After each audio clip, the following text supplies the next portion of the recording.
همدارنګه د مراجعینو په خاطر باندې د علی قدر امیر المؤمنین حفظه الله ورعاه د حکم په اساس چې تاسو مراجعینو ته باید سهولتونه ایجاد کړئ، خلکو ته دروازې باید خلاصې وي، خلکو ته سهولتونه وي، اسانتیاوې وي. مونږ په د برېښنا شرکت د ډیجیټلایز یا برېښنایي سیستم پروسه پیل کړې چې اول پیل به د پذیرش یا استقبالیې څخه کوو چې هلته به یو لوی تالار کې غرفې او سیستم جوړیږي او هلته چې مراجعین راځي هغوی به تذکرې په اساس باندې ثبت کیږي او د هغوی ټول کارونه به له یوې منبع څخه انشاءالله حل کیږي او په داسې سافټویرونو باندې کار کوو چې هغه د خلکو په موبایلونو کې انسټال وي او تر څو د مشکل په وخت کې له هغه سافټویر څخه په استفادې سره خپل مشکلات د برېښنا شرکت ته ورسوي. بې له دې نه چې دوی سفر وکړي، بې له دې نه چې دوی خپل وخت او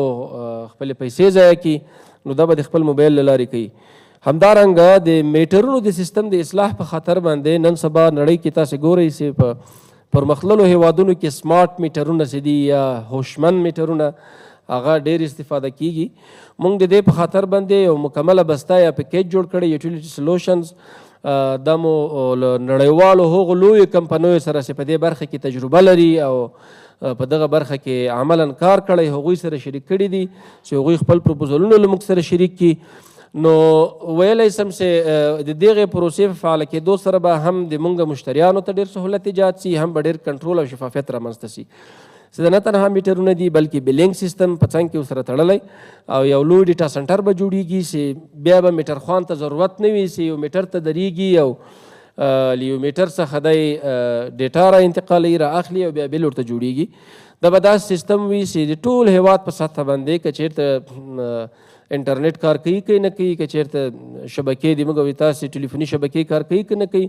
موږ د مختلفو سیستمونو له لارې نه د میټرونو برېښنا په آنلاین یا په آفلاین ډول باندې راټولولی شو ډیټا سنټر ته او له هغه ځایه څخه به بیلونه پرنټ کیږي او له هغه ځایه څخه به هر چاته خپل بیل ورسیږي.